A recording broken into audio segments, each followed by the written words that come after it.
सुनिए डॉक्टर श्याम सुंदर पराशर जी की यह अनमोल कथा। आज की इस पंचम दिवसीय कथा के प्रथम भाग में भक्तों आप लोगों को भक्त प्रहलाद के माध्यम से ईश्वरीय सत्ता की अनुभूति का प्रत्यक्षीकरण कराया जाएगा। किस प्रकार से आप यह समझ सकते हैं कि ईश्वर कहाँ हैं, कैसे हैं, किस तरह से आपके सामने आ सकते हैं, यह सब आज की इस कथा में आप सुनेंगे भक्तों। श्री राधे। नहीं खेलते हैं तो बताओ पहले कौन छुपेगा? आंख मिचोने में यही होता है, एक छुपता है दूसरा ढूंढता है। जीवात्मा बोले प्रभु हम छुपेंगे, आप हमको ढूंढिए। भगवान बोले जाओ छुप जाओ, पर याद रखो जब मैं तुम्हें ढूंढ लूंगा तो तुम्हें भी मुझे ढूंढना पड़ेगा। पक्की रही। तो जो महाप्रलय होता है असंख्य जीव सब परमात्मा के पेट में ही समा जाते हैं, सब छुप गए, सब गायब हो गए। महाप्रलय में कोई नहीं रहता। अब भगवान कहते हैं अब हम ढूंढना चालू करते हैं। तो जितने जीव भगवान में समा गए थे अपने पूर्व कर्मों के अनुसार, उन एक एक जीव को पूर्व कर्मानुसार ढूंढ ढूंढ के भगवान ने जगत में जन्म दे दिया। और भगवान ने कहा हमने तुम सबको ढूंढ लिया, अब इसी जगत में हम भी छुपे बैठे हैं, तुम हमको ढूंढ के बता दो। प्रहलाद जी कहते मित्रों जिस दिन जगत में छुपे जगदीश्वर को हम जान लेंगे उसी दिन हमारा भी जन्म मरण का खेल हमेशा के लिए समाप्त हो जाएगा। और जब तक नहीं जाना तब तक ये जन्म मरण हमारा चक्कर चलता ही रहेगा, ये संसार का खेल ऐसे ही चलेगा। वेद भगवान भी कहते हैं तमेव विदित्वा मृत्युमेति नान्यः पंथा विद्यते अनाय।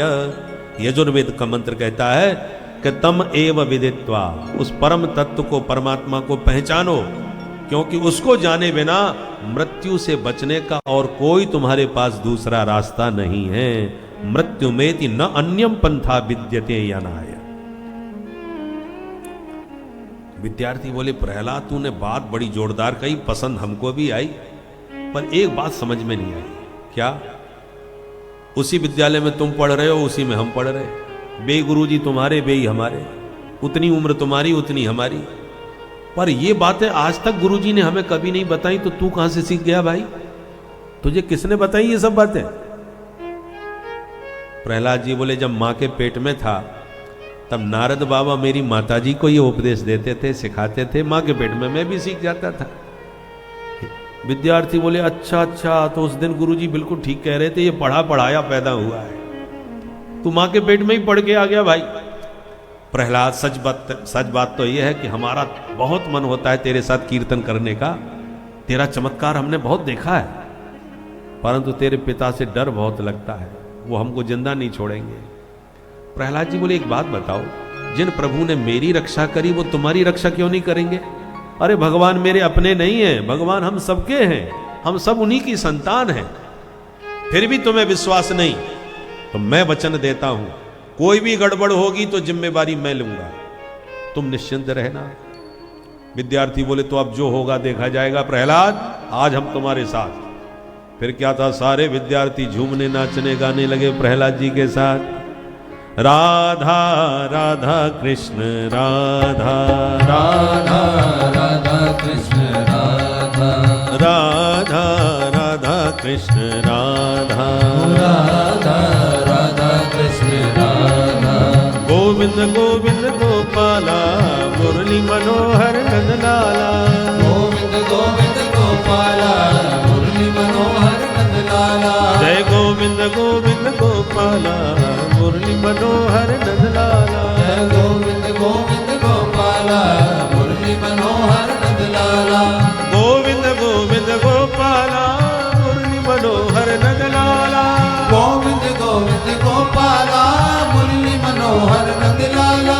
गोविंद गोविंद गोपाला जय मुरली मनोहर नंदलाला। गोविंद गोविंद गोपाला जय मुरली मनोहर नंदलाला। राधा राधा कृष्ण राधा राधा राधा कृष्ण राधा। जय जय राधा राधा कृष्ण राधा। जय राधा राधा कृष्ण राधा। सारे विद्यार्थी झूमने नाचने गाने लगे। इतने में गुरुजी आ गए। गुरुजी ने कीर्तन सुना तो घबरा गए, तुरंत भागे भागे दरबार में गए। सरकार गजब हो गया। क्या हुआ? बोले आपके बेटे की बीमारी फैल गई, चल के देख लो, उसने विद्यालय की क्या हालत कर दी, उसी जैसे सारे विद्यार्थी हो गए। क्रोध में भरा तिल मिलाता हुआ आया और जो कीर्तन सुना, जोर का अट्टहास किया, उसकी गर्जना सुनते ही कीर्तन सन्नाटे में बदल गया। जो जहां जैसे खड़े थे विद्यार्थी मूर्ति बने खड़े रह गए, थर थर कांपने लगे। प्रहलाद को इशारा करे, वो आ गए, भैया अब तू संभाल। और हिरण्यकश्यपु ने प्रहलाद को जो गालियां दी, हे दुर्बनीत मंदात्मन कुल भेद कराधम, कुल कलंकी, बोल प्रहलाद तूने किसके बल पर मेरी शक्ति को ललकारा है? मेरे कोप पर त्रैलोक्य कांपता है और तुम मुझे चुनौती देता है, किसके बल पर? प्रहलाद जी ने निर्भीक होकर के जवाब दिया, न केवलम में भवतश्च राजन, केवलम में भवतश्च राजन, सवै बलम बलिनां चापरे, सवै बलम बलिनां चापरे,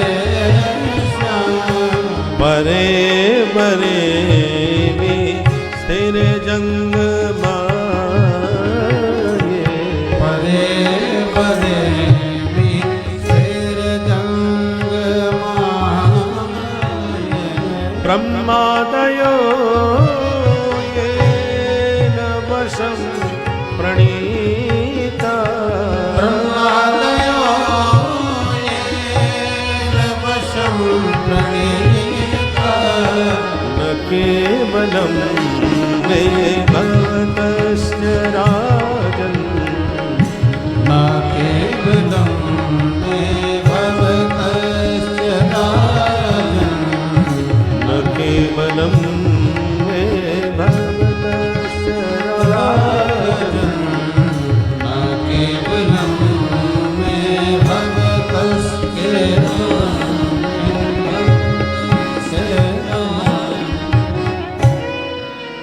प्रहलाद जी कहते हैं, पिताजी केवल मुझ में ही उस ईश्वर का बल नहीं है, आपको जिन ब्रह्मा जी के वरदानों से बल मिला है, मेरे प्रभु उन ब्रह्मा को भी बल देने वाले हैं। ब्रह्मादयो ये न वशम प्रणीता। कोई कहा हमें बिजली घर से क्या लेने देना, हमारी लाइट तो इस खंबे से आ रही है। अरे भाई खंबे से लाइट तब आ रही है, पर खंबे में भी तो बिजली घर से ही आ रही है। इसलिए पिताजी सवई बलम बलिनाम चा परेशान, वो बलवानों के भी बलवान है। हिरण्यकश्यपु ने कहा यदि वो सबको बल देता है तो मेरे सामने क्यों नहीं आता, क्यों छुपा घूमता है, कहां है तेरा ईश्वर? प्रहलाद जी ने कहा पिताजी आप प्रश्न ही गलत कर रहे हैं, ये पूछिए कहां नहीं है। वेद भगवान कहते हैं ईशावास्यमिदं सर्वम वासुदेव सर्वमिति सर्वम खलमिदं ब्रह्म, सब जगह कण कण में वह विद्यमान है। अच्छा क्वासौ यदि स सर्वत्र कस्मात स्तंभे न दृश्यते। प्रहलाद या तेरा भगवान सब जगह है तो इस खंबे में मुझे क्यों नहीं दिख रहा? प्रहलाद जी ने खंबे की तरफ देखते हुए कहा मया तो दृश्यते, हमें तो दिख रहे हैं। अच्छा तेरा भगवान इस खंबे में भी है? बोले हां।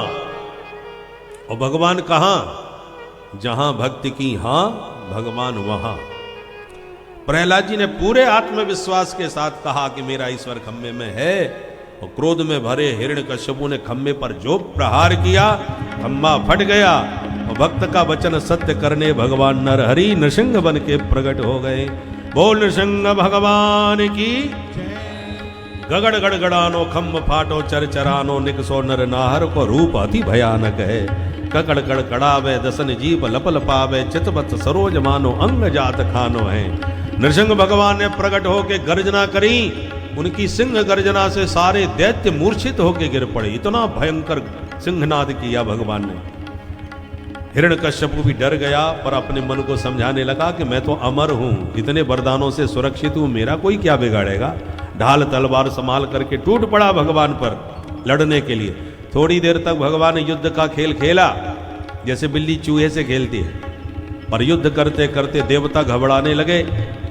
उन्हें को लगा कहीं ये भगवान के हाथ से भी मरेगा कि नहीं मरेगा। पर जैसे प्रभु ने देखा पूरी तरह सूर्यास्त हो गया, सो पकड़ के जकड़ के गोदी में पटक करके बीच दहरी में दबोच के बैठ गए और सारे वरदान सत्य किए कि देखो न भीतर हूं न बाहर, बीच दहरी में हूं, न नर हूं न पशु नरसिंह हूं, है न अस्त्र है न शस्त्र, नाखूनों से तेरा उदर विदीर्ण करूंगा। और ब्रह्मा का बनाया मैं नहीं हूं, मैंने ब्रह्मा को बनाया है, सृष्टि से अलग हूं। और 12 महीने से इस समय पुरुषोत्तम मास माने अधिक मास चल रहा है, ये 13वां महीना स्पेशल तेरे लिए बना रखा है मैंने। अब तो घबरा गया और भगवान ने तुरंत अपने विशाल नाखून इसके उदर में गाप करके आंतों को चीर के भगवान ने इसका वध कर दिया। बोल नृसिंह भगवान की। अब भगवान इतने भयानक लगने लगे कि देवता भी डरने लगे। आपस में बोले जल्दी से इन्हें शांत करो। बड़े बड़े देवता आए, दूर से दंडोत करके डर के मारे भाग गए। अंत में लक्ष्मी जी आरती की थाली सजा के मनाने आई, पर भगवान ने जैसी दाढ़ लगाई थाली फेंक करके लक्ष्मी जी भी भागती नजर आई। अंत में सबने कहा एक ही उपाय है, जिसने पुकारा है, जिसके कारण आए हैं, वो ही इनको संभाल सकता है। सबने मिलकर प्रहलाद जी से कहा पुत्र तुम्हारी प्रार्थना से प्रभु ने ये विचित्र रूप बनाया है, तुम ही जाके इन्हें शांत करो। तब प्रहलाद जी आए और आते ही भगवान के चरणों में साष्टांग दंडवत प्रणाम किया। और जैसे ही प्रहलाद पर प्रभु की दृष्टि पड़ी, सारा कोप कपूर की तरह उड़ता चला गया। एकदम चित्त प्रभु का शांत हो गया। स्वपाद मूले पतितम तमर्भकम विलोक्य देवः कृपया परिप्लुतः उत्थापित श्रीष्ण दधाकराम्बुजम् काला हि मित्रस्तधिया कृता भयम्। भगवान तुरंत खड़े हुए, प्रहलाद को उठाया, गोद में बैठाया, सिर को सहलाया और कहते हैं पुत्र तुम्हारे अंग इतने कोमल हैं कि हमें छूने में डर लग रहा है। और ऐसे सुकुमार शरीर पर इन दुष्ट दैत्यों ने केवल हमारा नाम लेने के कारण इतनी यातनाएं दी। पुत्र प्रहलाद मुझे आने में बहुत विलंब हो गया, जिसके कारण तुम्हें ये सब यातना सहन करनी पड़ी, इसलिए मेरे अपराध को तुम क्षमा करना। भगवान स्वयं हाथ जोड़ के क्षमा मांगने लगे। क्षंतव्य मंग यदि में समय विलंब, विलंब से आने की प्रभु ने क्षमा मांगी। प्रहलाद जी तो गदगद हो गए, चरणों में प्रणपात करके बोले प्रभु मैं हमेशा यही सोचता रहता था कि मेरा जन्म दैत्य कुल में हुआ है, उस पर भी मेरे पिता घोर आपके विरोधी हैं, दिन रात आपका अपमान अनादर करते हैं, तो न जाने कभी मेरे ऊपर आपकी कृपा दृष्टि होगी या नहीं। पर आज मैं अनुभव कर रहा हूं प्रभु आप कितने करुणा वरुणालय हैं। जो कृपा आज तक किसी देवता के ऊपर न की होगी आपने वो मेरे ऊपर की है। ब्रह्मा जी आपके साक्षात पुत्र हैं, सगे बेटा है, पर प्रभु सच बताइए कभी आपने मेरी तरह ब्रह्मा को ऐसे गोद में बैठा के दुलार प्यार किया है? मुझे नहीं लगता। ना ये ब्रह्मा शंकर लक्ष्मी संकर्षण जितने भी देवी देवता हैं किसी को भी ये सौभाग्य आपने नहीं दिया होगा जो इस दैत्य पुत्र को आज प्रदान कर दिया। क्वाहम रजः प्रभवई सतमोधिकेस्मिन् जातः सुरेतर कुले क्वतवानुकंपा न ब्रह्मणो न तु भवस्य न वै रमाया यन्मेर्पित शिरस्य पद्मकर प्रसाद। बहुत दिव्य स्तुति प्रहलाद जी ने गाई। भगवान ने कहा पुत्र तुम्हें मेरे रूप से भय तो नहीं लग रहा, डर तो नहीं लग रहा? प्रहलाद जी हाथ जोड़ के बोले सरकार ना हम व्यभेम्य जतितेति भयानकास्य। निश्चित रूप आपका ये रूप बहुत भयानक है, पर मुझे किंचित भी डर नहीं लग रहा। भगवान बोले ऐसा क्यों? अरे मेरी प्राण प्रिया अर्धांगिनी लक्ष्मी भी इस रूप को देख के डर के भाग गई आज, फिर तुम्हें डर क्यों नहीं लग रहा भाई?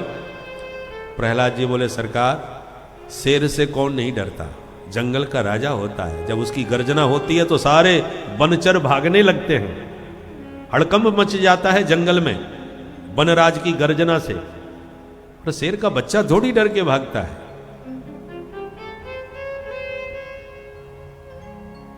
उसे इतना पता है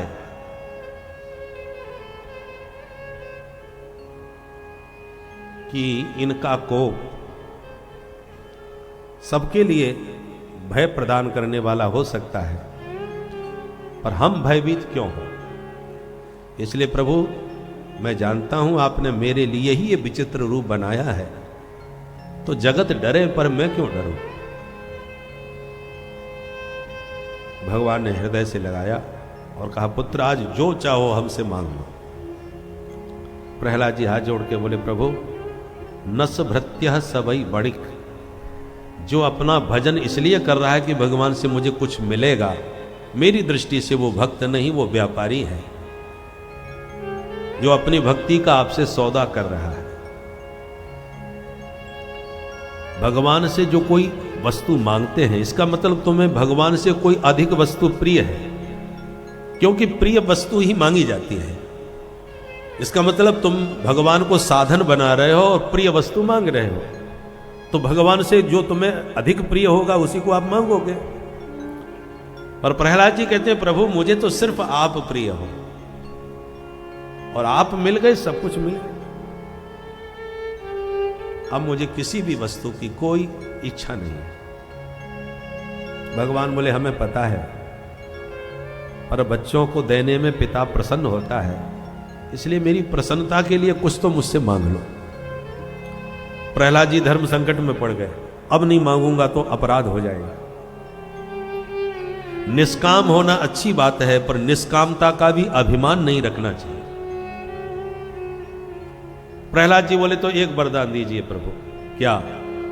कि मेरे मन में कभी कोई इच्छा ही मांगने की ना हो, बस यही आशीर्वाद दीजिए, यही वरदान दीजिए, क्योंकि ये मन बड़ा चंचल है, आज कोई इच्छा नहीं है, कल न जाने फिर कोई इच्छाएं होने लगेंगी। इसलिए भवतस्तु वृणे वरम, मैं आपसे यही वरदान मांगता हूं कि कामानाम हृदय संरोहम, मेरे मन में कभी कोई संसार की वासना उठे ही नहीं, कोई कामना मेरे मन में न रहे, आपकी इच्छा में ही मेरी इच्छा है। भगवान प्रसन्न हो गए और बोले प्रहलाद, मैं समझ गया तुम कभी कुछ नहीं मांगोगे, पर मेरा दर्शन अमोघ है, मैं दिए बिना नहीं रह सकता।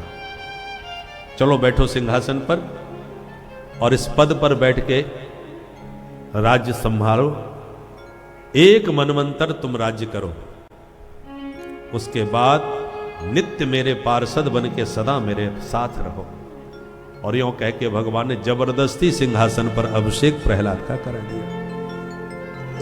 पद पर बैठते ही प्रहलाद जी को पिताजी की याद आ गई, तो हाथ जोड़ के बोले प्रभु अब एक इच्छा मन में आ गई तो कह दो। बोले हाँ बोलो। इसी पद पर मेरे पिता ने आपको बहुत सी गालियां दी हैं बैठ करके, फिर भी मेरे पिता है, बस एक ही वरदान दीजिए कि मेरे पिता का उद्धार हो जाए, उनको सदगति प्राप्त हो, यही चाहता हूं। भगवान ने प्रहलाद को उठा के हृदय से लगाते हुए कहा पुत्र, तुमने पुत्र शब्द सार्थक कर दिया। पुत्र शब्द का अर्थ क्या है? पुन्नाम नरकात् त्रायते इति पुत्रः, जो अपने पूर्वजों को, पिता पितामहों को घोर नरकों में जाने से बचा ले, उसको पुत्र कहते हैं।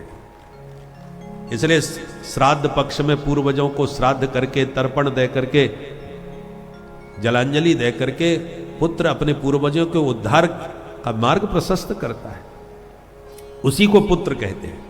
हमारे संस्कृत साहित्य में कोई भी शब्द निरर्थक नहीं है, प्रत्येक शब्द का तात्पर्य होता है, मतलब होता है। भगवान कहते हैं प्रहलाद, तुम जैसा भक्त जिस वंश में जन्म लेता है उस वंश की 21 पीढ़ियां स्वतः तर जाती हैं, माता पिता की तो बात ही छोड़ दो। और भगवान क्या कहते, त्रिसप्तभी, 7 तीर, 7 7 3 बार। तो 7 7 3 बार क्यों कहा, सीधा 1 कह देते, 21 कहते, क्योंकि भगवान कहना चाहते हैं 7 पीढ़ी ऊपर की, पिता पितामह पूर्वज, और 7 पीढ़ी आने वाली, पुत्र पौत्र प्रपौत्र आदि, और 7 पीढ़ी मातृपक्ष की, नाना नानी जो माता जी के पक्ष की है ना 7, ऐसे 7 7 7, 7 ऊपर की, 7 नीचे की, और 7 ही मातृपक्ष की, मामा के परिवार। ऐसे 21 पीढ़ियों को एक भक्त तार देता है। इसलिए प्रहलाद, पिता की चिंता छोड़ो और जाओ अपने पिता का संस्कार करो। प्रहलाद जी जैसे ही चले, ब्रह्मा जी प्रकट हो गए, चरणों में प्रणाम किए, बोले प्रभु आपने बड़ी कृपा करी, जो दुष्ट दैत्य को मार दिया, इसने मेरे से वरदान लिया सरकार, और सबसे ज्यादा मेरे को ही परेशान किया। भगवान ने यहां ब्रह्मा जी को बहुत जोर से फटकार दिया कि ब्रह्मा जी खबरदार, जो आज के बाद किसी दुष्ट दैत्य को दोबारा इतने वरदान दिए तो तुम सर्पों को अमृत पिलाने का काम करने लगे हो। मैवम बरो सुराणाम ते प्रदेह पद्म संभव बरह क्रूर निसर्गाणाम अहीनाम अमृतम यथा। अहीनाम अमृतम, सर्पों को अमृत पिला रहे हो जो प्रकृति से ही क्रूर हैं, स्वभावतः जो जिनके हृदय में क्रूरता भरी हुई है।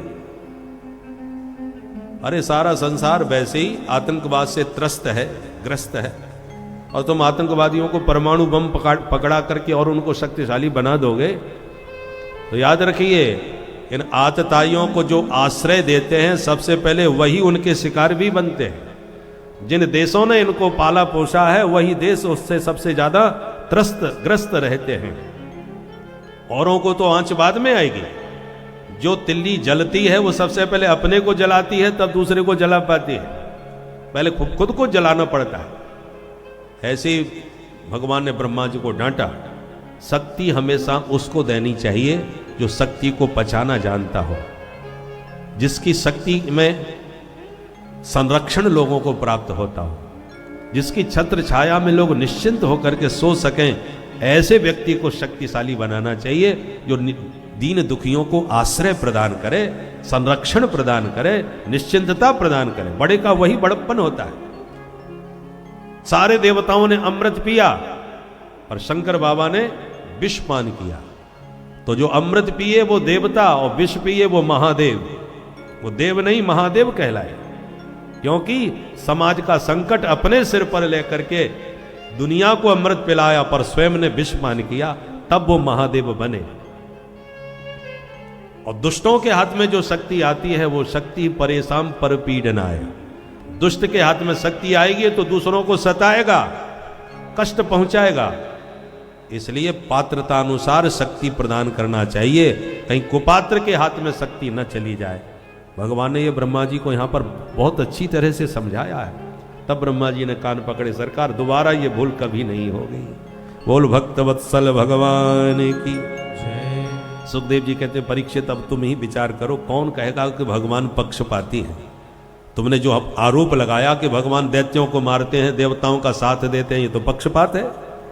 तो प्रहलाद जी भी तो दैत्य जाति के ही थे कि नहीं? पर जितना अनुराग भगवान ने प्रहलाद जी पर बरसाया वो किसी को नहीं मिल पाया। वर्णाश्रम धर्म व्यवस्था को भगवान ने, सुखदेव जी ने विस्तार से समझाया। मनमंत्रों की कथाएं सुनाई। एक मनमंत्र में ग्राह से ग्रसित गजराज का उद्धार करने के लिए भगवान ने हरि अवतार लिया था, और जो हाथी का पैर पकड़ के मगर ले जा रहा था उस मगर का मुंह फाड़ के भगवान ने गजराज का उद्धार किया। एक मनवंतर में प्रभु ने समुद्र मंथन करा के देवताओं को दिव्य अमृत पान कराया था, और इस सागर मंथन में भगवान के 3 अवतार हुए, तब देवताओं को अमृत पिलाए। कैसे? देखो, कश्यप के ही पुत्र देवता और दैत्य हैं, माताएं अलग अलग हैं। दिति के पुत्र दैत्य कहलाए, अदिति के पुत्र देवता कहलाए, पर इन दोनों के पिता एक ही हैं। तो एक दिन दोनों ने मिलकर विचार किया कि हम दोनों सगे भाई हैं, एक बाप की संतान, फिर भी लड़ते हैं मरते हैं, कितनी गंदी बात है, भाई भाई के दुश्मन। तो दैत्यों ने कहा देखो, हमारी तुम्हारी ना आज तक पटी है ना पटेगी, हमारा स्वभाव अलग है, तुम्हारा स्वभाव अलग, ये भाईचारा आज क्यों दिखा रहे हो? देवताओं ने कहा हम सुझाव लेके आए हैं। क्या? बोले क्यों ना हम दोनों भैया मिलके सागर मंथन करें, और प्रभु की आज्ञा हुई है उससे अमृत निकलेगा। उस अमृत को हम सभी भाई बैठ करके पी लेंगे, अमृत पी के सब अमर हो जाएंगे। फिर रोज डंडे बजने दो, लड़ेंगे खूब पर मरेगा कोई नहीं, क्योंकि सब अमर हो जाएंगे अमृत पी करके। बोलो क्या विचार है? तो दैत्यों को भी पसंद आ गया। बात में तो दम है कि भाइयों में झगड़े होंगे परंतु एक दूसरे को मार तो नहीं सकेंगे, क्योंकि अमर हो जाएंगे अमृत पी करके। तो हमें सुझाव तुम्हारा मंजूर है। फिर क्या था, देवता और दैत्य दोनों में महागठबंधन हो गया। बोले चलो सागर मंथन करके अमृत पिए। परंतु जैसी पर्वत उठाया, मंदराचल पर्वत, बोले इसी से मथेंगे समुद्र को। परंतु गणेश जी की वंदना नहीं करी तो धड़ाम से पहाड़ गिरा और कईयों के हाथ पैर टूट गए। देवताओं ने हाथ खड़े कर दिए कि हमें नहीं चाहिए भैया अमृत, तुम्हें दिखाए सो करो। देवताओं ने हाथ जोड़ा, है प्रभु हमारा गठबंधन तो बिखर रहा है, यदि ऐसे चला तो कैसे अमृत मिलेगा हमें। तो भगवान से प्रार्थना करी तो भगवान ने प्रकट होकर कहा कोई बात नहीं, पर्वत को हम उठा के चलते हैं, तुम लोग और व्यवस्था संभालो। तो गिरिम चारोप्य गरुड़े हस्ते ने केन नीलया, एक हाथ पर ही पर्वत उठा के भगवान ने समुद्र के किनारे रख दिया। तो बासुकी नाग को तैयार किया कि भैया तुम थोड़ा रस्सी का काम कर दो। बासुकी नाग ने कहा देखो हिस्सा हमारा भी होगा तो हम रस्सी बनेंगे। बोले सबसे पहला हिस्सा तुम्हें दिया जाएगा। तैयार हो गया। ते नागराज मामंत्र्य फल भागे न बासुकी, बासुकी आके लिपट गया।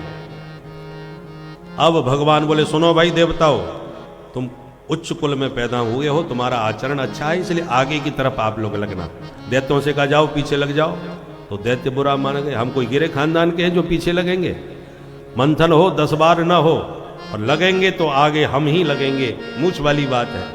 और भगवान यही चाहते थे, जानते थे इनकी खोपड़ी उल्टी है, उल्टा सोचते हैं। तो भगवान ने जान लिए कि जो मुंह की तरफ लगेगा उसकी विडंबना होने वाली है यहाँ पर, इसलिए भगवान ने जानबूझ के ऐसा कहा। तो दैत्यों ने अहंकार में आके मुंह पकड़ लिया और देवताओं ने पूंछ पकड़ी। पर जैसे पर्वत को उठा के पटका समुद्र में, वो डूबता ही चला गया। तब सब पुकारने लगे प्रभु रक्षा करो। भगवान तुरंत कछुआ बन करके पर्वत को पीठ पर रख करके उठा दिए। बोल कच्छप भगवान की, ये भगवान का कच्छप अवतार हुआ। अब जब घर्षण चालू हुआ तो मुंह की तरफ से दैत्य और पूंछ की तरफ से देवता। पर बासुकी नाग के शरीर में जब रगड़ लगी तो उसने गरम गरम फुसकारें मुंह की तरफ से छोड़ी। उसकी गरम गरम फुसकारों से दैत्यों के शरीर जलने लगे, मन में पछताने लगे और बल्लो बड़े बाप का बेटा, देखो कितनी दुर्दशा हो रही है। और पूंछ की तरफ देवता बड़े मस्त हैं। परंतु मंथन करते करते कालकूट जहर उत्पन्न हो गया। भगवान बोले कोई मत घबराओ, ये जहर चल करके भोले बाबा को पिलाओ। तो भोले बाबा के पास पहुंच गए। देव देव महादेव भूतात्मन भूत भावन त्राहिण शरणापन्नान त्रैलोक्य दहनात् विषाद, त्रैलोक्य को दग्ध करने वाले इस कालकूट विष से हमारी रक्षा करो भोलेनाथ। भोलेनाथ ने कहा लाओ सबके बदले में हमें पिलाओ। और अंजलि में जैसे विष पान किया कि भोले बाबा को याद आ गई मेरे हृदय में तो राम जी बैठे हैं, विष हृदय में जाएगा तो राम जी को पीड़ा पहुंचाएगा, तो क्या करूंगा, और बमन कर दूंगा तो सारे संसार को भस्म कर डालेगा। तो राम नाम का सहारा लिया। रा कहती मुंह खुल जाता है और मां कहती मुंह का ढक्कन बंद हो जाता है। तो रा कह के मुंह खोला और सारा विष मुंह में भरने के बाद मां कह करके मुंह बंद कर लिया। और राम नाम के बीच में सारा जहर गले में रख लिया, ना भीतर उतारा ना बाहर निकाला। बाबा कपूर की तरह गोरे थे पर कंठ विष से हो गया नीला, तब से बाबा का नाम पड़ गया नीलकंठ। बोल नीलकंठ महादेव की यच्चकार गले नीलम तच्च साधुर विभूषणम। सुखदेव जी कहते हैं महापुरुषों का यही परमार्थ ही आभूषण होता है। समाज का संकट अपने कंठ धारण करके भोले बाबा ने अपनी अपूर्व शोभा बढ़ाई। पुनः मंथन हुआ तो दिव्य रत्न निकलने लगे। सबसे पहले सुरभि कामधेनु प्रकट हुई, वो ऋषियों को दान कर दी परमार्थ के लिए। उच्चैश्रवा घोड़ा निकला तो बलि ने लिया, ऐरावत हाथी निकला तो इंद्र ने लिया, कौस्तुभ मणि निकली तो भगवान ने कंठ में धारण करी, कल्प वृक्ष निकला तो स्वर्ग में भेज दिया, रंभादिक अप्सराएं निकली उन्हें भी स्वर्ग में भेज दिया। साक्षात भगवती महालक्ष्मी का प्रादुर्भाव हुआ। वो लक्ष्मी मैया की। अब लक्ष्मी जी को देखकर सबका मन ललचाने लगा। दुनिया में कौन है जो लक्ष्मी न चाहे। भगवान को लगा दुनिया में सारे झगड़े इन्हीं के चक्कर में ज्यादा होते हैं, कहीं यहाँ झगड़ा ना हो जाए। भगवान बोले सब लाइन लगा के बैठ जाओ, ये जिसे चाहे माला पहना के उनकी बन जाए। तो एक लाइन में देवता, एक लाइन में दैत्य, एक लाइन में महात्मा लोग भी चिमटा गाड़ के बैठ गए। लक्ष्मी जी ने संतों की मंडली में प्रवेश किया और एक एक दोष सब में दिखाया, इनमें ये कमी है, इनमें वो कमी है। किसी को नहीं छोड़ा जिसमें कोई दोष न दिखाया हो, पर कोई पसंद नहीं आया। नारायण को जब देखा तो लक्ष्मी जी खुश हो गई। मंगलम भगवान विष्णु मंगलम गरुड़ध्वज मंगलम पुंडरीकाक्ष मंगलायतनम हरि। ये बिल्कुल मंगल मूर्ति है, बस थोड़ी सी कमी तो इनमें भी है। जब सबने पूछा अब इनमें क्या कमी है, बोले सुमंगल कश्चन कांक्षते ही माम। सुमंगल तो हैं पर माम न आकांक्षते। और लोग जो ललचाई भरी आंखों से मुझे देख रहे कि हमें मिल जाए, इन्होंने एक बार भी मेरी तरफ दृष्टि तक नहीं उठाई, मुझे देखा तक नहीं। तो औरों की तरह इनके मन में मुझे पाने की कोई ललक नजर नहीं आ रही, बस यही कमी है। पर कोई बात नहीं है, कोई कमी नहीं है। ये तो मैं इनका अपनी सेवा समर्पण से इनको अपने अनुकूल बना ही लूंगी। और ऐसा कह के वरमाला नारायण के कंठ में डाल दी। वो लक्ष्मी नारायण भगवान की जय। लक्ष्मी जी का स्वभाव है, जो ज्यादा हाथ धो के पीछे पड़ते लक्ष्मी जी, वो जल्दी से लक्ष्मी जी उनको प्राप्त नहीं होती। और जो बिल्कुल लक्ष्मी जी को ठुकरा देते हमें मतलब ही नहीं है, लक्ष्मी जी प्राय ऐसे लोगों के पीछे ज्यादा भागती है। बोलो राधे राधे। बड़े बड़े महात्मा लात मार देते हैं, छूते ही नहीं। देखो महाराज लक्ष्मी कैसा उनका पीछा करती है। तो अंत में बेचारे सब उदास होकर के बोले चलो अब मंथन आगे बढ़ाओ। तो वारुणी प्रकट हो गई, राक्षसों ने उसे स्वीकार किया। अब की बार मंथन करते ही भगवान धन्वंतरी अमृत कलश के साथ प्रकट हो गए। जो दैत्यों ने देखा कि अमृत आ गया, सारी मेहनत इसी के लिए, तो मार झपट्टा छीन के कलश भाग गए और देवता खड़े खड़े रोते रह गए। भगवान बोले दुखी मत हो, अमृत मैं तुम्ही को पिलाऊंगा। देखो चमत्कार। दैत्य दूर तक जब भाग गए तब बोले चलो अब आपस में बांटते हैं। तो आपस में ही झगड़ा, अहम पूर्वम न त्वम न तुमति प्रभो। मैं तेरे से बड़ा हूं, पहले मैं पीऊंगा। दूसरा बोला मैं सबसे ज्यादा होशियार हूं, पहले मैं पीऊंगा। तीसरा बोला मेरे अंदर बाहुबल सबसे बड़ा है इसलिए मैं पीऊंगा। तू मैं आपस में। भगवान ने तुरंत एक सुंदर छैल छबीली छोरी मोहिनी स्त्री का रूप बनाया और छमछम करते पहुंच गए। तो सारे दैत्य इनको देखते ही मुग्ध हो गए, अमृत पीना ही भूल गए। और भगवान से कहा देवी जी आप कहाँ से पधारी हो? हमें लगता है विधाता ने तुम्हें हमारे लिए ही भेजा है। हम भाइयों में झगड़ा चल रहा था, इस अवसर पर आप आई हैं। आप अपने हाथ से बांट दोगी तो हम भाइयों का झगड़ा खत्म हो जाएगा, बड़ी कृपा होगी। भगवान ने कहा बांट तो दूंगी, परंतु मेरी भी शर्त है। क्या? अभी तुम भाई भाई लड़ रहे हो, बांटते समय किसी से हो सकता है मेरे पे कम ज्यादा चला जाए तो तुम मेरे से लड़ने लगोगे, झगड़ालू स्वभाव है। बोले नहीं देवी, सौगंध खाते हैं, जैसे मर्जी आवे बांटो, हम कोई आपसे झगड़ा नहीं करेंगे। पक्का? बोले बिल्कुल पक्का। तो लाओ हमको दो। प्रेम से सारा अमृत कलश भगवान को सौंप दिया। भगवान बोले इसमें गाढ़ा गाढ़ा नीचे है, ऊपर पानी पानी उतरा रहा, मैं कैसे बांटूं बताओ? तब दैत्यों का माथा ठनका। इसका मतलब जो पहले पिएगा वो उसको ऊपर पानी पानी मिलेगा, और बाद में यदि कोई पिएगा तो नीचे का गाढ़ा गाढ़ा माल मिलेगा, प्योर अमृत। सो जो झगड़ा मचा था मैं पहले वो अपने आप ही खत्म हो गया। इतने में देवता दिखाई पड़ गए। ये कौन? बोले हमारे सौतेले भाई हिस्सा मांगने आ रहे। देवी देना नहीं, तुम जल्दी से हमको बांटो। भगवान बोले देखो ये बेईमान लोग मुझे बिल्कुल पसंद नहीं। यदि उन्होंने मेहनत की है, तुम्हारा साथ दिया है, तो तुम्हें उनको भी हिस्सा देना चाहिए। मुझे कोई मतलब नहीं तुम पियो या वो पिए, पर मैं चाहती हूँ कि ऊपर का पानी पानी ही सही, दो बूंद उनको पिला दो तो बेचारे खुश हो जाएंगे। दैत्य बोले हाँ ठीक कह रही हो, चलो तुम थोड़ा उनको भी पिला दो। और भगवान ने इशारा किया तो पट से लाइन लगा के देवता बैठ गए। भगवान उनको पिलाने लगे, दैत्यों को देख देख के मुस्कुराने लगे। दैत्य भगवान की मुस्कान पर ही लट्टू बने रहे, उधर देवता अमृत पीते रहे।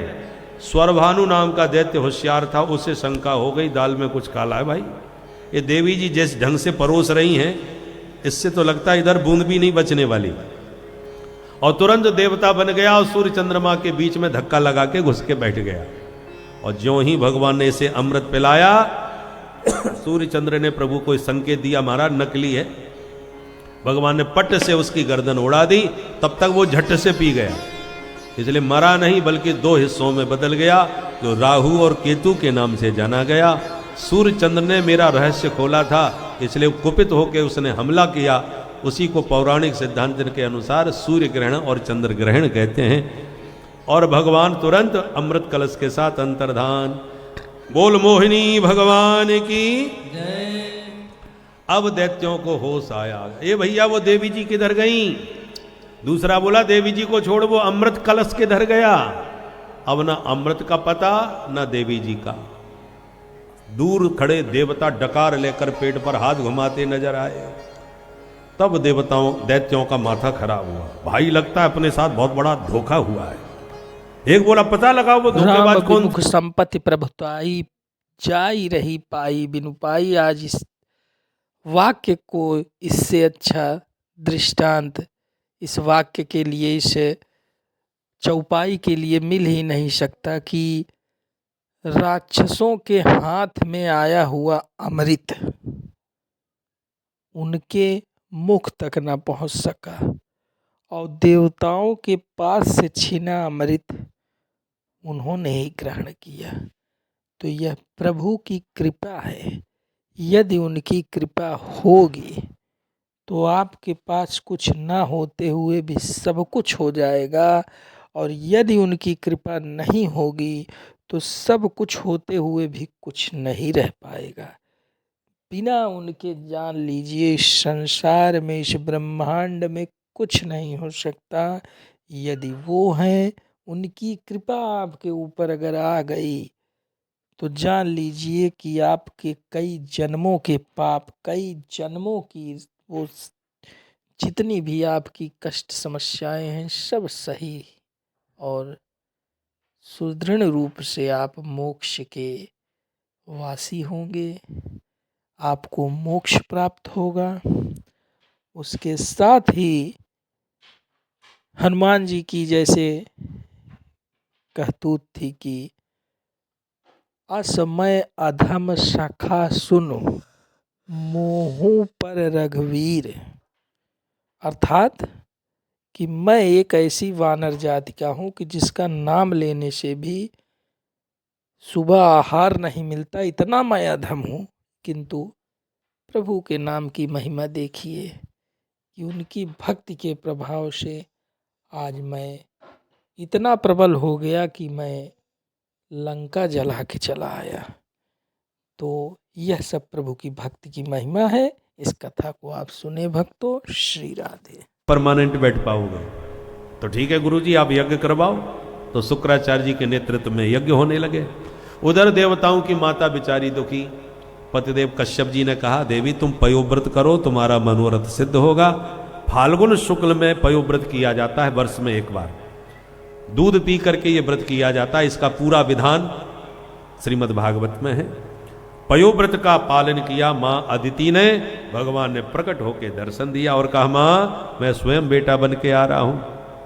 माँ के गर्भ में आए और भादों के शुक्ल पक्ष की द्वादशी तिथि में भगवान बटुक बामन बन के प्रकट हो गए। बोल बामन भगवान की जय। बामन भगवान का दर्शन करने सारे देवता आए, धूमधाम से जनेऊ संस्कार किए। सबने अपनी अपनी तरफ से भेंट दक्षिणा बामन भगवान को दी।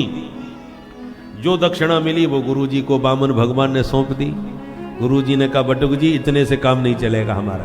तो बोले राजा बलि के पास जाओ और तीनों लोगों की संपदा हमारे लिए मांग के लाओ। जो आ गया गुरुजी, बामन भगवान चल दिए।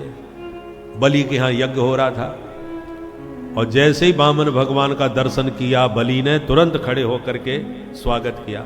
स्वागतम ते नमस्तुभ्यम ब्रह्मन किम करवामते। स्वागत है विप्रवर, क्या सेवा की जाए आपकी। भगवान बोले राजन हम तो तुम्हारा नाम सुन के मिलने चले आए, हमें कुछ नहीं चाहिए। बलि ने कहा क्षमा कीजिए महाराज, ब्राह्मण का बेटा बिना मतलब के किसी के यहाँ नहीं जाता। आप इतनी दूर से चल के आए हो तो कुछ तो मन में इच्छा रखी होगी, संकोच मत करना, जो मन में है मांग लेना। भगवान बोले हम समझ गए तुम दिए बिना मानोगे नहीं, और हमने आज तक किसी से मांगा नहीं, तो तुम्हारा मान रखने के लिए चलो आज मांगे ही लेते हैं। क्या? पदानी त्रीण दैत्येन्द्र सम्मतानि पदा मम।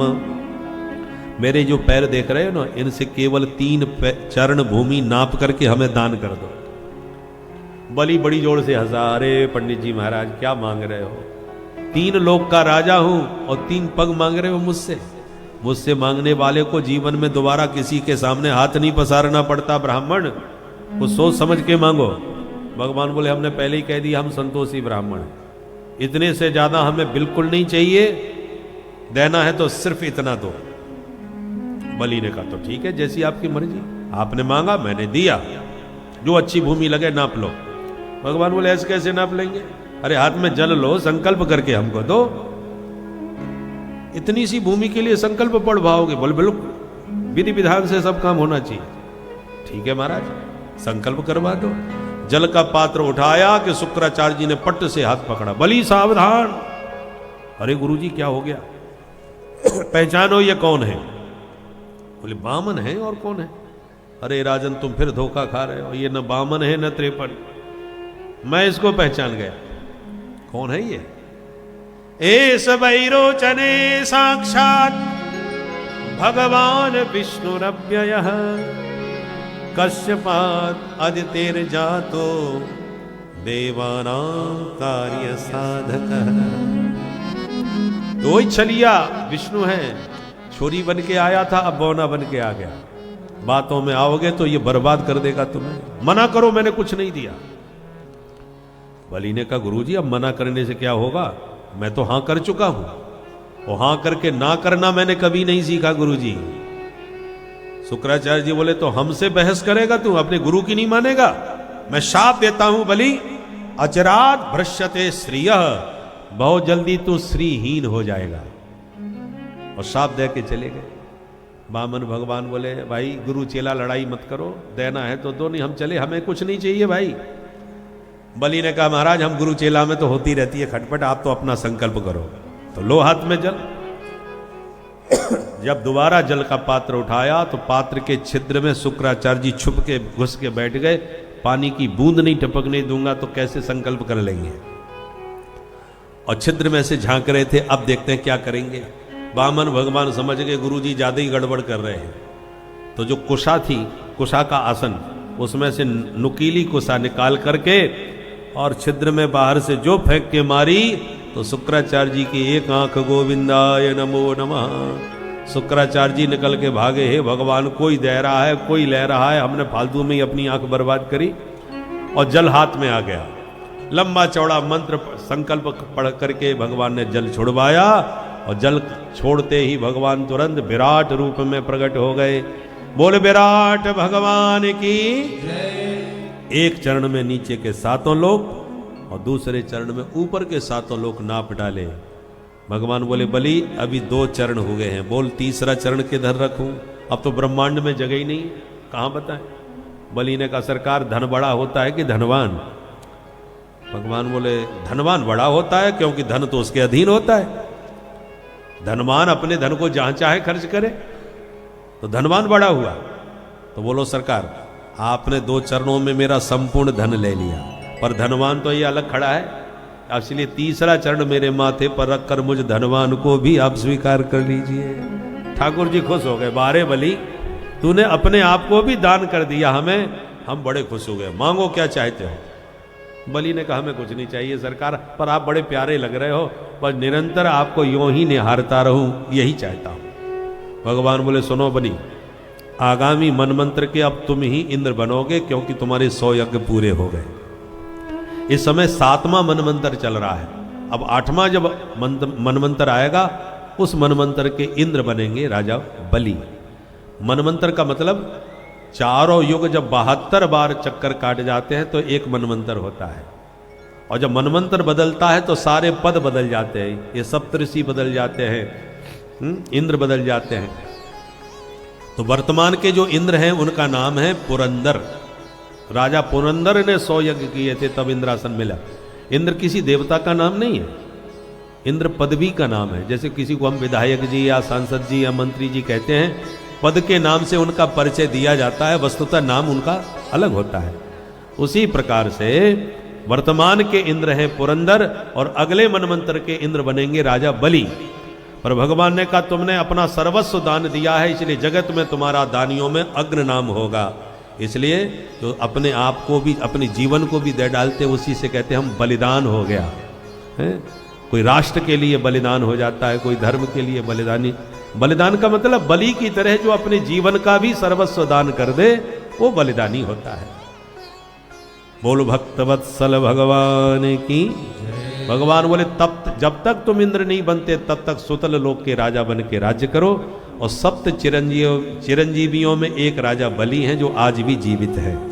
भगवान उनकी रक्षा में द्वारपाल बने खड़े रहते हैं और निरंतर बलि उनका दर्शन करते हैं। इस प्रकार से एक बार मछली के रूप में मत्स्यावतार धारण करके भगवान ने मनु की प्रलय पर्यंत रक्षा की थी। अब सूर्य वंश में राम जी और चंद्र वंश में श्याम जी। सूर्य वंश सूर्य से चला, श्रीमन नारायण के नाभि कमल से ब्रह्मा, ब्रह्मा के बेटा मरीचि, मरीचि के कश्यप, कश्यप के हुए विवस्वान सूर्य। विवस्वान पुत्र श्राद्ध देव मनु की श्रद्धा नाम की पत्नी से पहले एक बिटिया भई, नाम रखा इला देवी। पर राजा ने कहा मुझे बेटी नहीं बेटा चाहिए, तो फिर गुरुजी ने उस बिटिया को ही बेटा बना दिया, तो नाम बदल के रख दिया सुद्युम्न। पहले ये पुराणों की कथा सुन करके लोग हंसते थे, अरे बिटिया को बेटा बना दिया, ये क्या बकवास पुराणों में लिख रखा है। पर आज यही चमत्कार वैज्ञानिक भी कर रहे हैं। तो अब हमको समझ में बात आती है कि पुराणों में हजारों साल पहले जो आचार्यों ने, ऋषियों ने बात लिखी वो प्रैक्टिकल आज वैज्ञानिक भी कर रहे हैं। इसका मतलब ये ज्ञान विज्ञान ऋषियों के पास पहले भी था, कोई नई बात नहीं। बिटिया को बेटा बना दिया वशिष्ठ जी ने और बाद में फिर 10 पुत्र हुए मनु महाराज के। उसी से सूर्य वंश का विस्तार हुआ। उसमें जो सरयाती नाम के बेटा थे, उनकी बेटी सुकन्या ने च्यवन मुनि की आंखें फोड़ दी गलती से, तो च्यवन मुनि से उसका विवाह हुआ। बाद में च्यवन मुनि ने अश्विनी कुमारों को बुला के न जाने कौन सा च्यवनप्राश खाया कि बुढ़े से जवान हो गए, बढ़िया सी आंखें भी उन्हें प्राप्त हो गई, जो अश्विनी कुमारों ने औषधियों के बल पर दिया। और दूसरे बेटा थे नभग, नभग के नाभाग, नाभाग के अम्बरीश। राजा अम्बरीश बड़े भक्त थे। इनका विरोध दुर्वासा मुनि ने किया तो भगवान का सुदर्शन चक्र दुर्वासा मुनि के पीछे पड़ गया और दुर्वासा मुनि 1 वर्ष तक भागते रहे डर के मारे।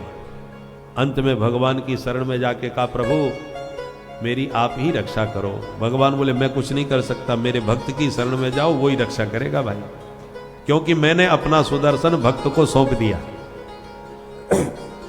और इन भक्तों ने मुझे अपने बस में कर लिया है। भगवान कह रहे हैं बशी कुर्वन्ति माम भक्त्या सत्श्रिय सत्पतिम यथा। जब दुर्वासा जी ने पूछा ये भक्तों के बस में आप हो कैसे गए, तो भगवान बहुत प्यारा दृष्टांत देते हैं कि दुर्वासा जी जैसे एक कन्या विवाह करती है तो पराए घर में जाती है जिसके बारे में वो अभी कुछ नहीं जानती। एक अपरिचित घर में एक पति की प्रिया बन के पहुंचती है और पूर्ण समर्पण भाव के साथ जब पति की सेवा और ससुराली सास ससुर की सेवा में समर्पित हो जाती है तो एक दिन वही कन्या उस घर की पूरी मालकिन बन करके बैठ जाती है। और एक दिन वो आता है कि जिस घर में वो डरती डरती आई थी, आज उस घर में उसके पति डरते डरते घुसते हैं कि न जाने आज कितना सुनना पड़ेगा, बहुत लेट हो गया। तात्पर्य क्या हुआ, वो एक अपरिचित घर की थी पर आज घर की स्वामिनी बन गई। ये है समर्पण की शक्ति। उसने अपना पूरा जीवन समर्पित कर दिया घर को, तो घर की मालकिन है और पति भी उससे डरते हैं। उस प्रकार भगवान के मैं भी जगतपति हूं, पर जो भक्त मुझे आत्मसमर्पण करके अपना सर्वस्व मान लेते हैं उन भक्तों के अधीन मैं भी हो जाता हूं। मैं उनके विरुद्ध न देख सकता हूं न सुन सकता हूं। तुम उसी भक्त की शरण में जाओ। तब दुर्वासा जी को लौट के अम्बरीश के चरणों में गिरना पड़ा। अम्बरीश जी ने उठा करके दुर्वासा जी को हृदय से लगाया और सुदर्शन चक्र से कहा कि मैंने सच्चा प्रेम प्रभु से किया है तो उस प्रेम की सौगंध है कि तुम शांत हो जाओ। तब जाके सुदर्शन शांत हुए। दुर्वासा जी कान पकड़ के बोले, अहो अनंत दासानाम महत्वम दृष्ट मध्य में। हे प्रभु, आपके दासों का महत्व आज मैं अच्छी तरह समझ गया। ऐसे भक्त थे अम्बरीश महाराज। चक्रवर्ती सम्राट होकर के भी भगवान के अनन्य भक्त हुए अम्बरीश। इन्हीं अम्बरीश के वंश में युवनाश्व हुए। युवनाश्व के मानधाता हुए। मानधाता की 50 बेटियां सौभरी मुनि को ब्याही गई। इन्हीं के वंश में राजा हरिश्चंद्र हुए, सूर्यवंश के। हरिश्चंद्र के रोहित हुए, रोहित के बाहुक हुए, बाहुक के सगर हुए। सगर की 2 रानी थी, एक के हजारों बच्चे हुए, दूसरे का सिर्फ एक हुआ। पर उन हजारों बच्चों ने कपिल भगवान का अपमान किया तो वो सब के सब भस्म हो गए। तब सगर की दूसरी रानी का बेटा था असमंजस। असमंजस के हुए अंशुमान, अंशुमान के दिलीप, दिलीप के भगीरथ। ये भगीरथ भागीरथी गंगा को स्वर्ग से धरती पर लाए। शिव जी की जटाओं से होते हुए भगीरथ आगे चले, भागीरथी गंगा पीछे चली।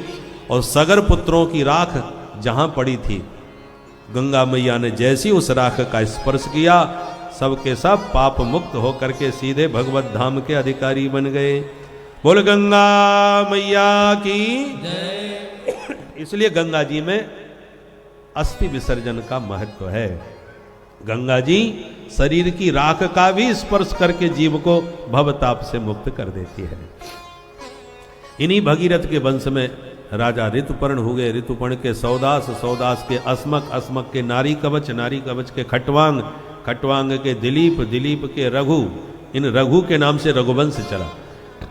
रघु के बेटा हुए अज, अज के बेटा हुए महाराज दशरथ।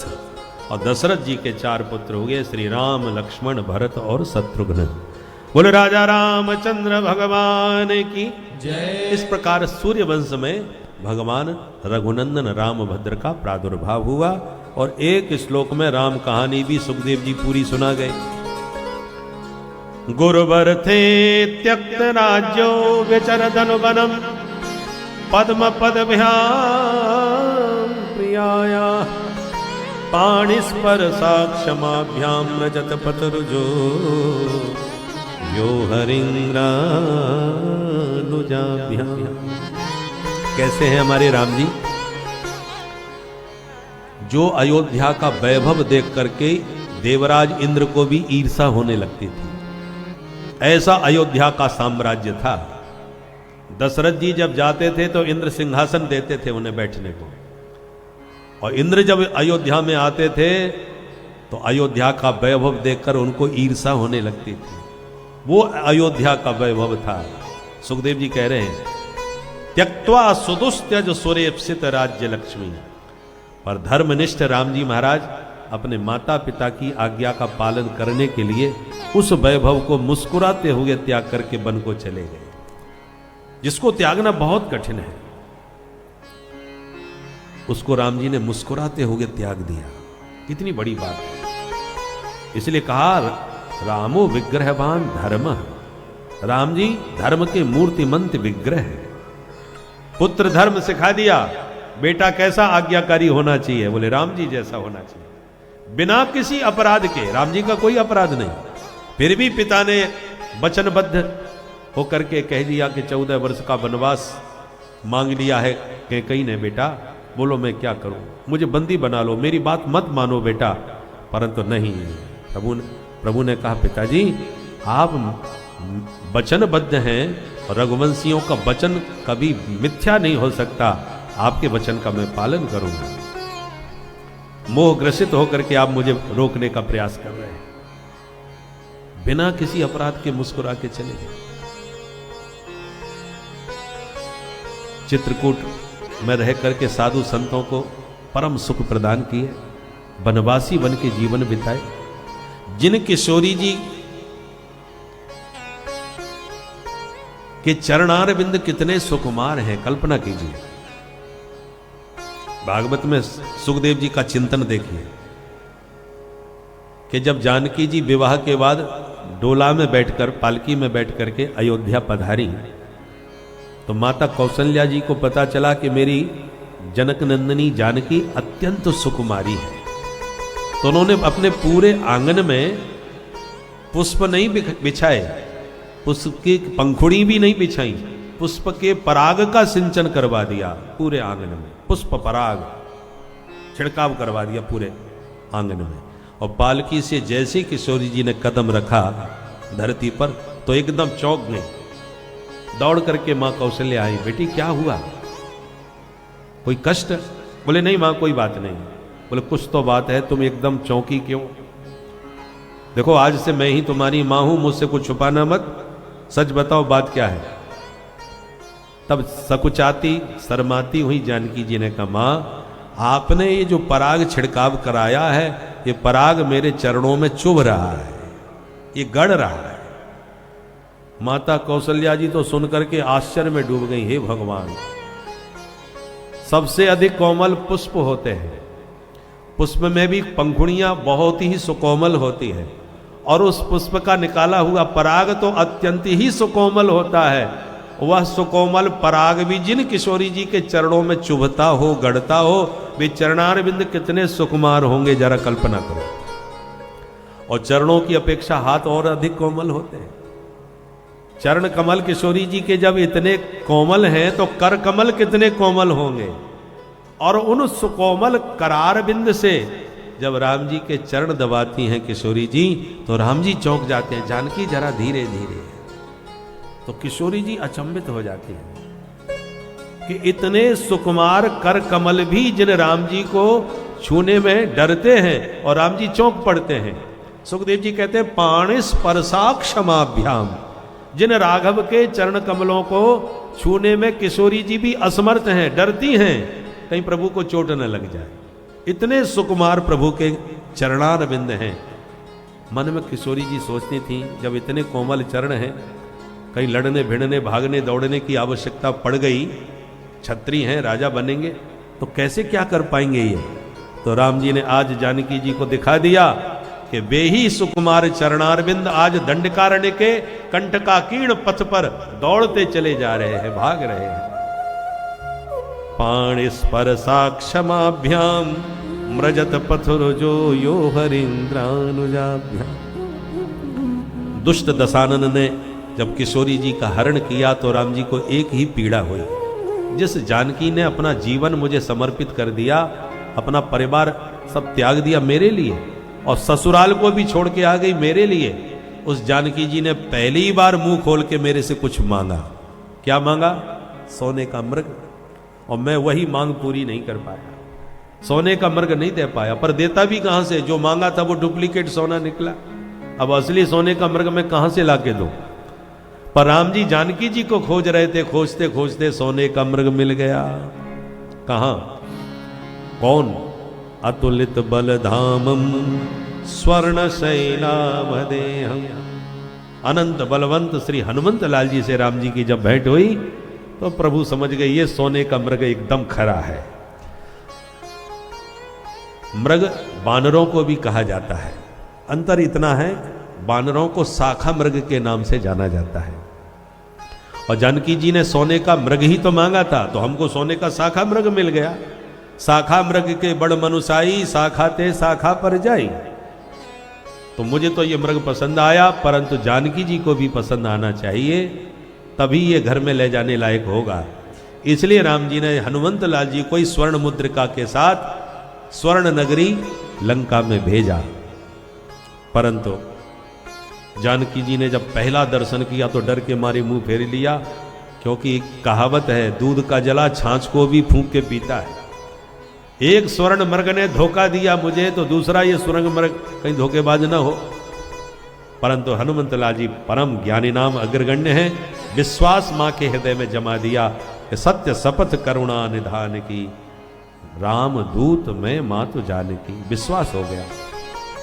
पर कहीं भी कोने में एक शंका तो रही कि ये खरा निकलेगा कि खोटा। सोना खरा है कि खोटा कैसे पता चले? बोले आग में तपा करके देख लो, अग्नि में भी जिसकी चमक बनी रहे वो खरा सोना है, नहीं तो खोटा। तो लंका भी सोने की, तो हनुमान जी भी सोने के, स्वर्ण शैलाभ देहम है, तो कौन सा खरा कौन सा खोटा? लगे हाथ परीक्षा हो ही गई। रावण ने ही हनुमान जी की पूंछ में आग लगा दी, तो हनुमान जी ने रावण की मूंछ में आग लगा दी, उसकी लंका उसी की आंखों के सामने जला करके बर्बाद कर दी, और स्वयं की पूंछ की बाल भी बांका नहीं हुआ। और तुरंत माता जानकी जी के सामने ज्यों के त्यों आके खड़े हो गए। जानकी जी जान गई कि मैंने जो मांगा था वो नकली सोने का मृग था, प्रभु ने जो भेजा है वो खरा सोने का मृग है। इसलिए माता ने खूब आशीर्वाद देके पवन पुत्र को विदा किया।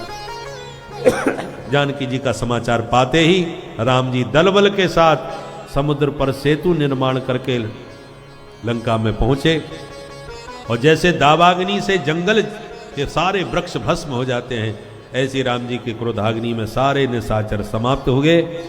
और अंत में शरण में आए विभीषण को लंका सौंप कर पुष्पक विमान में जानकी जी को साथ लेकर भगवान अयोध्या में आकर अवधेश बन करके सिंहासन पर विराजमान हो गए। ऐसे अवधेश श्री रामभद्र के पाद पद्मों में हम सब मिल के बारंबार प्रणाम करते हैं। बोल राजा रामचंद्र भगवान की जय। राम जी का सिद्धांत, भगवान देखो भारत पर बहुतों ने आक्रमण किए और बहुत लूटा, इसको विखंडित किया, पर भारत की नीति रही है कभी किसी दूसरे पर न आक्रमण पहले से करते हैं और न उस पर कुदृष्टि रखते हैं। राम जी ने रावण को मारा तो लंका तो राम जी की हो गई नहीं, क्योंकि विजय तो राम जी ने पाई है, परंतु लंका पर अपना कोई आधिपत्य भगवान ने स्वीकार नहीं किया। उसी के भाई विभीषण को लंका सौंप दिया, भाई तुम संभालो, अब अपना साम्राज्य तुम ही संभालो। उसी प्रकार भगवान ने स्वयं बाली को मारा था, पर किष्किंधा के पद पर राम जी नहीं बैठे, उसी के भाई सुग्रीव से कहा तुम संभालो भाई। चाहते तो किष्किंधा नरेश भी राम जी बन सकते थे, लंकाधिपति भी राम जी बन सकते थे, पर भगवान ने ऐसा नहीं किया। जिसका जो देश था उन्हीं को संभाला, उन्हीं को सौंपा, और स्वयं अयोध्या के आकर के अवधेश बने। ऐसे राम जी के चरणों में पुनः पुनः प्रणिपात है। ये तो रही सूर्यवंश के राम जी की बात। अब चंद्रवंश में हमारे घनश्याम कैसे प्रकट हो गए सार रूप में। क्यों हमारे कन्हैया को अंधेरी रात में आने की आदत है, तो आते आते अंधेरा कर ही लेते हैं। बोल कृष्ण कन्हैया लाल की जय। बस 10 मिनट में और अथातः श्रूयताम राजन वंशः सोमस्य पावनः। सुखदेव जी कहते हैं अब सोम वंश श्रवण कर लो। अभी सूर्य वंश सुना, अब चंद्र वंश। श्रीमन नारायण के नाभि कमल से ब्रह्मा, ब्रह्मा के बेटा अत्रि, अत्रि के पुत्र हैं चंद्रमा, जिनसे चला चंद्रवंश। अत्रि की पत्नी जो अनसुईया है, उनके 3 बेटा हुए, दत्तात्रेय भगवान, दुर्वासा मुनि और चंद्रमा। ये तीनों भाई हैं। शिव जी के अंश से दुर्वासा मुनि हुए, नारायण के अंश से दत्तात्रेय भगवान हो गए, और ब्रह्मा जी के अंश से चंद्रमा पैदा हुए। यहां से चंद्रवंश चला। चंद्रमा के बेटा हुए बुध, बुध के बेटा हुए पुरुरवा, इनका दूसरा नाम है ऐल। ये इतने प्रतापी राजा थे कि इन्होंने स्वर्ग की अप्सरा उर्वशी से विवाह किया, और उर्वशी के द्वारा 6 पुत्रों को जन्म दिया। आयु, श्रुतायु, सत्यायु, रय, जय और विजय, ये 6 बेटा हुए। इसी वंश में आगे चल के राजा हुए नहुस। नहुस भी बड़े प्रतापी थे, कुछ समय के लिए इंद्रासन पर बैठे थे। इनके भी 6 बेटा हुए, यति, ययाति, संयाति, आयति, वियति और कृति। उनमें जो ययाति नाम के पुत्र थे, उनके 2 विवाह हुए देवयानी और शर्मिष्ठा के साथ। उनसे दोनों रानियों से 5 बेटा हुए, यदु, तुर्वसु, द्रुह्यु, अनु और पुरु। सबसे छोटे बेटे का नाम पुरु था, पर चक्रवर्ती सम्राट वही बना। क्यों? क्योंकि अपने पिता को अपना यौवन दे दिया और पिता का बुढ़ापा स्वयं स्वीकार कर लिया, इसलिए पिता ने प्रसन्नता पूर्वक इसी को चक्रवर्ती सम्राट बना दिया। पुरु के वंश में हुए महाराज दुष्यंत, जिन दुष्यंत का शकुंतला से विवाह हुआ और परम प्रतापी पुत्र भरत को जन्म दिया। संस्कृत का एक नाटक है अभिज्ञान शाकुंतलम, कालिदास जी का लिखा हुआ संस्कृत का नाटक सुप्रसिद्ध है। उसमें दुष्यंत जी का पूरा चरित्र बहुत विस्तार से गाया गया है। इसी भरत वंश में पांडवों का जन्म हुआ है। रंतदेव जैसे प्रतापी राजा हुए, प्रजावत्सल राजा हुए, और इसलिए भगवान अर्जुन को भारत कह के बुलाते थे, क्योंकि भरत वंश के राजा हैं ये। इसलिए यदा यदा ही धर्मस्य ग्लानिर्भवति भारत, भारत जो कहा ये अर्जुन का संबोधन है, हे भारत अर्थात हे अर्जुन। तो ये तो रही परीक्षित, इसी पवित्र भरत वंश में तुम्हारा जन्म हुआ है, इसलिए सुखदेव जी भागवत में परीक्षित को भारत कहते हैं। ये जितने भी राजा हुए सब भारत का के नाम से जाने गए। अब जो नहुस के सबसे बड़े बेटा थे यदु, उनसे यादव वंश चला जिसमें भगवान कृष्ण का प्रादुर्भाव हुआ। उस यदुवंश में महाराज अजमीड हुए, देवमीड हुए, सूरसेन हुए, आनक दुंदुभी हुए। इस वंश में ये जो आनक दुंदुभी थे, यही बड़े होने के बाद इनका नाम वसुदेव पड़ा। वसुदेव जी का जब जन्म हुआ तो आकाश में नगाड़े बजने थे और सब उस आवाज को सबने सुना, इसलिए इनका नाम आनक दुंदुभी पड़ा। बाद में वसुदेव नाम पड़ा। वसुदेव की पत्नी देवकी, जिस देवकी से 8 बेटा और 1 बेटी हुई, उसमें 8वें पुत्र जो थे वो हमारे कृष्ण कन्हैया, और जो बिटिया भई वो परीक्षित तुम्हारी दादी मैया हैं, जिनका नाम है सुभद्रा। भगवान की छोटी बहन सुभद्रा जो अर्जुन को ब्याही। अर्जुन के बेटा हुए अभिमन्यु, और अभिमन्यु के बेटा हैं राजा परीक्षित। इसलिए भगवान परीक्षित से कहते हैं तुम्हारी दादी माँ का जन्म हुआ था परीक्षित, भगवान की छोटी बहन के रूप में। और जैसे राम कथा कही, ऐसी एक श्लोक में कृष्ण कथा भी कह गए। जब ये कहते हुए परीक्षित ने सुना तो डर गए, कहीं ऐसी कृष्ण कथा भी आगे न बढ़ जाए कह करके। तो हाथ जोड़ के परीक्षित खड़े हो गए। यहीं से 10वें स्कंध में प्रवेश हो गया। परीक्षित ने प्रश्नों की झड़ी लगा दी। कथितो वंश विस्तारो भवता सोम सूर्ययो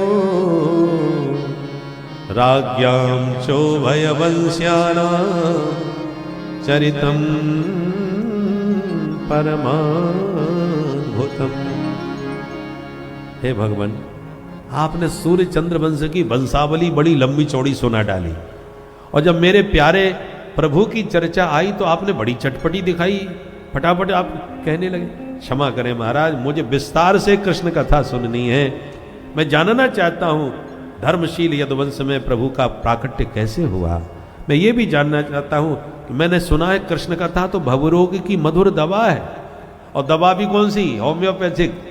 4-4 गोली चूसते जाओ, मुंह भी मीठा हो जाए और बीमारी भी जड़ से चली जाए। ऐसी कृष्ण कथा भी बड़ी मधुर दवा है। प्रेम से भगवान की कथा सुनते जाओ और जन्म मरण रूपी भव की ये जो व्याधि है उससे हमेशा के लिए छुटकारा पाते जाओ। कौन अभागा होगा जो इस सुंदर औषधि का पान करके भव रोग से छुटकारा पाना चाहे। मेरी मां उत्तरा के गर्भ में आकर के प्रभु ने मुझे बचाया था, वो मेरे जीवन दाता है। और मेरे पितामह पांडवों को भी कौरवों की सेना के महासमुद्र से पार लगाया था, इसलिए उनकी कथा में कंजूसी नहीं होनी चाहिए हमारा। मेरे मन में एक जिज्ञासा है, क्या? बोले मां शब्द में कितनी ममता होती है। सबसे प्यारा शब्द है मां, और जिसके नाम में 2-2 मां हो, मामा, तो मामा तो और प्यारे होने चाहिए। फिर भगवान ने अपने मामा जी को क्यों मार डाला भाई? क्या बात बन गई, कैसी परिस्थिति बन गई जो प्रभु को मामा का वध करना पड़ा? और मैंने सुना है देवकी के 7वें पुत्र श्री बलराम जी थे, तो इनको रोहिणी नंदन क्यों कहा जाता है? रोहिणी के बेटा कैसे बन गए फिर? इसलिए मुझे बहुत सारी मन में जिज्ञासाएं हैं। अतः कृष्ण कथा मुझे बहुत विस्तार के साथ सुनाइए। सुखदेव जी खुश हो गए। परीक्षित अब बड़े ध्यान से सुनो। जब इस पृथ्वी पर चारों तरफ अत्याचार, दुराचार, भ्रष्टाचार का साम्राज्य छा गया था, तब पृथ्वी गाय का रूप बना के गोविंद की शरण में गई और पुरुष सूक्त से देवताओं ने भगवान की स्तुति करी। भगवान ने ब्रह्मा जी से कहा देवताओं को समझाओ। तब ब्रह्मा जी ने प्रकट होकर सबको समझाया कि वसुदेव गृहे साक्षात भगवान पुरुष परः। सुनो भाई देवताओं, भगवान की आज्ञा हुई है कि वो वसुदेव जी के घर में मथुरा मंडल में प्रकट होने वाले हैं, और वो अकेले नहीं आ रहे। जनिष्यते तत्प्रिया, उनकी प्राण प्रिया भी प्रकट होंगी बरसाने में वृषभानुनंदनी राधा रानी के नाम से। इसलिए संभवन्तु स्तुर स्त्रियः, तो तुम भी जुगल जोड़ी से जाना उनके स्वागत में, अकेले अकेले मत चले जाना। कोई दूसरे देश का राष्ट्राध्यक्ष जब जुगल जोड़ी से आता है ना, तो हमारे देश के भी जनप्रतिनिधि जुगल जोड़ी से ही उनकी अगवानी करने के लिए पहुंचते हैं। अब ये बात अलग है कि जोड़ी ही न हो तो फिर तो अकेला जाना ही पड़ेगा। राज्य में और केंद्र में भी महाराज इस समय सिंगल ही हैं, तो वो अब इसलिए वो अकेले जाते नहीं। तो पहले हम लोग देखते थे जुगल जोड़ी से अगवानी करने पहुंचते थे।